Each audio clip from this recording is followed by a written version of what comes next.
यूग्रेनी Prigozhin ये एक restaurant चलाते हैं जो सर्विस प्रोवाइड करती है क्रेमलिन को, लेकिन इनके अलावा ये प्राइवेट मिलिट्री कंपनी भी चलाते हैं।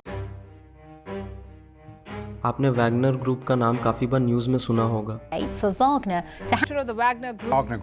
लेकिन आखिर ये है कौन? वैगनर ग्रुप एक प्राइवेट मिलिट्री ग्रुप है जो कॉन्ट्रैक्ट पे वार लड़ती है, लेकिन किसके लिए?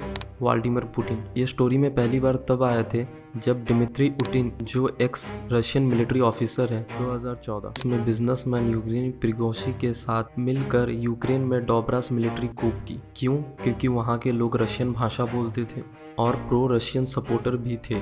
तो डिमित्री उटिन ने अपनी आर्मी भेज दी, लेकिन उनकी आर्मी थोड़ी डिफरेंट थी। कैसे?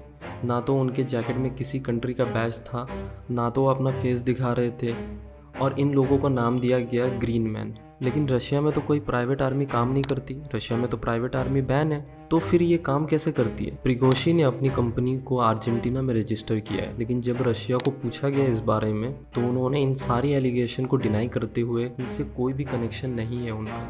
No special services, no instructors, those are all local residents. लेकिन इनकी पूरी रशियन आर्मी का सपोर्ट है। इनके ज़ख्मी सोल्जर्स को आर्मी हॉस्पिटल में ट्रीटमेंट भी मिलती है, और कभी भी रशिया को किसी भी कंट्री में मिलिट्री हेल्प चाहिए तो सबसे पहले यही पहुंचते हैं। लेकिन अब आपके मन में एक सवाल आ रहा होगा कि प्राइवेट मिलिट्री ग्रुप आखिर पैसे कैसे कमाती है? इस सब में रशिया का क्या फ़ायदा है? कभी भी किसी भी जगह में मिलिट्री ग्रुप होती है, वहाँ के रिसोर्सेस वैगनर ग्रुप कंट्रोल करते हैं, जैसे सीरिया में ऑयल, अफ्रीका में गोल्ड, या फिर मेडागास्कर में क्रोमाइट, और ये सब जाता है प्राइवेट मिलिट्री को। ये पुतिन के लिए बस आर्मी नहीं, प्रॉफिट मेकिंग कंपनी है। तो ये प्राइवेट मिलिट्री ग्रुप ऑपरेट कैसे करती है? ये वीडियो है प्रिगोजिन की, जहाँ पे वो जेल में सबको ये बता रहे हैं कि वैगनर ग्रुप को ज्वाइन करो। एक दूसरी वीडियो है जिसमें वो ये बता रहे हैं कि रशियन बच्चों को उनकी आर्मी ज्वाइन करनी चाहिए। बस ये अपने आर्मी के लोगों को रशिया से रिक्रूट नहीं करते। अभी तो सुनने में ये भी आ रहा है कि नेपाल के गोरखा भी वैगनर ग्रुप में रिक्रूट है। Videos of young men from the Gorkha regiment training with modern weapons are doing the rounds on social media. They're said to be joining the Wagner group on contract. और बस इतना ही नहीं, उन्होंने full propaganda चला रखा है कि कैसे एक नॉर्मल रशियन की लाइफ बड़ी बोरिंग होती है, इसलिए उनकी कंपनी को ज्वाइन करना चाहिए। ये मैं नहीं कह रहा, इस पे उन्होंने एक म्यूजिक वीडियो बना रखी है।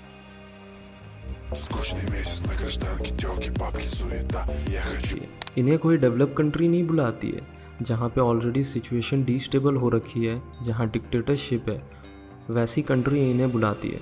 जैसे बात करें सीरिया की, 2015 में जब सिविल वॉर हुआ था, वैगनर ग्रुप ने सीरियन आर्मी को ट्रेन किया था, जिसका नाम रखा था ISIS हंटर। उसके कुछ ही टाइम पहले डील हुई थी, वहाँ के जितने भी ऑयल रिजर्व से ऑयल निकलेगा उसका 25% एवरोपोलिस कंपनी को मिलेगा। इसके ओनर कोई और नहीं, प्रोवोश्की ही थे। सूडान के प्रेसिडेंट ने जब व्लादिमीर पुतिन को कहा कि उनकी कंट्री को प्रोटेक्शन चाहिए क्योंकि वहाँ प्रोटेस्ट शुरू हो चुके थे,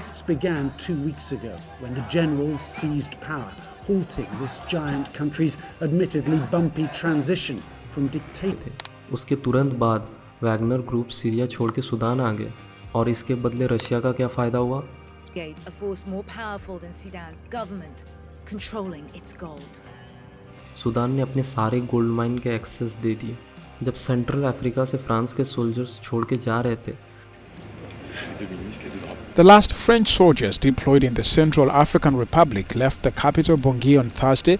The Central African Republic is a failed state. उन्हें वैगनर ग्रुप की हेल्प लेनी पड़ी, और इसके बदले उन्हें कंट्री के सारे मिनरल्स दे दिए गए। This was in Dasima in 2019, before the Russian takeover. An image taken this month shows the mine has expanded dramatically. Analysts say it is now generating untraceable profits for Wagner. आपको लग रहा होगा Wagner group सिर्फ Africa तक सीमित है, लेकिन आपने वेनेजुएला का नाम सुना होगा। हाँ, वही लैटिन कंट्री जिसके पास सबसे ज़्यादा ऑयल रिजर्व्स है। 2019 में जब ऑपोजिशन की तरफ से काफ़ी ज़्यादा प्रोटेस्ट होने लगे, वहाँ पे भी वैगनर ग्रुप की इन्वॉल्वमेंट थी।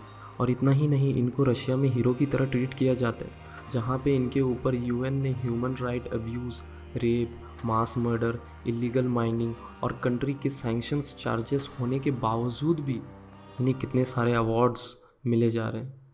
लेकिन फिर 2023 जून आते आते पुतिन के शेफ उनके अगेंस्ट क्यों हो गए? क्योंकि रशियन मिलिट्री फोर्स ने गलती से वैगनर ग्रुप पर हमला कर दिया और इसकी वजह से वो मॉस्को आ रहे थे अपने सारे ट्रूप्स को लेकर। अब वो अपनी नेबरिंग कंट्री बेलारूस में है और सुनने में आ रहा है कि क्रेमलिन ने उनसे सारे रिबेलियन चार्जेस हटा दिए हैं। और ये बस वैगनर ग्रुप की बात नहीं है, यूएस में ब्लैक वाटर, टर्की में सादत इनकॉर्पोरेशन, आप विकिपीडिया में पढ़ सकते हैं इनके बारे में। लेकिन आपके मन में एक चीज़ ज़रूर आई होगी कि प्राइवेट मिलिट्री कंपनी को बनाया गया है टेररिज्म को ख़त्म करने के लिए, लेकिन ऐसा नहीं है। वो चाहते हैं कि टेररिज्म हो, बिना वार के वो प्रॉफिट कमा ही नहीं सकते। उनकी कंपनी तभी सरवाइव करेगी जब वार होते रहेंगे। अगर वार ख़त्म हो जाते हैं तो प्रिगोजिन जैसे लोग पैसे नहीं कमा सकते। अगर आपको ये वीडियो अच्छा लगा होगा तो आप कमेंट करके मुझे ज़रूर बताइए और आप ज़रूर बताइए कि आपको अगली वीडियो कौन से टॉपिक पे चाहिए। मैं कोशिश करूँगा कि मैं और थोड़ी अच्छी इम्प्रूवमेंट लाऊँ वीडियो की प्रोडक्शन क्वालिटी में।